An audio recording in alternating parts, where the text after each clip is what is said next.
Continuous చూస్తూనే ఉన్నాము. మంచు వారి ఫ్యామిలీలో మరొకసారి పంచాయతీ హీట్ పెరిగింది. అయితే దీనికి సంబంధించిన పూర్తి వివరాలు తెలియచేయడానికి మా ప్రతినిధి లైన్లో ఉన్నారు రిషి, అసలు ఏం జరుగుతుంది? మంచువారి ఫ్యామిలీలో మరొకసారి వివాదం అనేది మనకి చోటు చేసుకున్నట్టు తెలియజేస్తూ ఉన్నారు.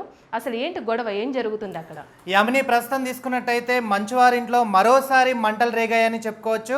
ఎందుకంటే నిన్న జరిగిన ఘటనలో కూడా మంచు మనోజ్ గారు మరి ఒకసారి కూడా నార్సింగ్ పోలీస్ స్టేషన్కి వెళ్ళి ఫిర్యాదు చేయడం జరిగింది. ఎందుకంటే నిన్న రాత్రి తన భోజనం ముగించుకొని 11 గంటల సమయంలో తన డ్రైవర్ అయినటువంటి సాంబశివరావుతో భోజనం ముగించుకున్న సమయంలో తన కారును ఎవరో చోరీ చేశారని చెప్పేసి కూడా సాంబశివరావు గారు ఇచ్చిన ఫిర్యాదు మేరకు ఇప్పుడు పూర్తి డీటెయిల్స్ చూస్తున్నాం యామిని. అయితే కేవలం కూడా తనని ఇదంతా కక్షపూరితంగా చేయడానికి మరి ఒక్కసారి మంచువారి ఫ్యామిలీలో ఇది ఎంత చేస్తున్నారని చెప్పేసి కూడా మనోజ్ గారు మళ్ళీ ఒకసారి చెప్పడం జరిగింది యామిని. అయితే కేవలం ఇది తన మీద ఉన్న కోపము, తన మీద ఉన్న ఆస్తి తగాదాల వల్లనే మరి ఒక్కసారి ఇది చేస్తున్నారని చెప్పేసి కూడా మంచు మనోజ్ గారు పోలీస్ స్టేషన్లో ఫిర్యాదు చేయడం జరిగింది. అయితే మీడియా మిత్రులతో కూడా మాట్లాడడం జరిగింది. అయితే సాంబశివరావు గారు ఎన్నిసార్లు కూడా తనని అపహరించినా కూడా, అంటే ఎన్నిసార్లు కూడా చోరీకి పాల్పడ్డా కూడా తను సెక్యూరిటీగా ఉండి అన్ని విధాలుగా కూడా చూస్తున్న సందర్భం చూసాము. అయితే నిన్న రాత్రి భోజన సమయంలో కూడా తన కారు శబ్దాన్ని ఎవరో విని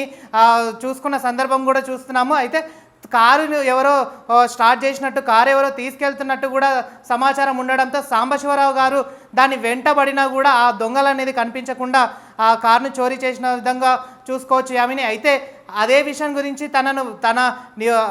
తన నివాసంలో ఉంటున్న మోహన్ బాబు గారిని వెళ్ళి అడగడానికి కూడా ప్రయత్నించారు యామిని. అయితే అక్కడ మోహన్ బాబు గారు కూడా అనుమతి ఇవ్వని పక్షాన కూడా మనం చూసుకోవచ్చు. ఎందుకంటే గేటు లోపలికి కూడా రానియకుండా అక్కడే స్టాప్ చేసి ఏమైనా ఉంటే అక్కడే మాట్లాడాలనే ఉద్దేశం కూడా, కండిషన్ కూడా పెట్టడం జరిగింది అని తెలుసుకోవచ్చు యామిని.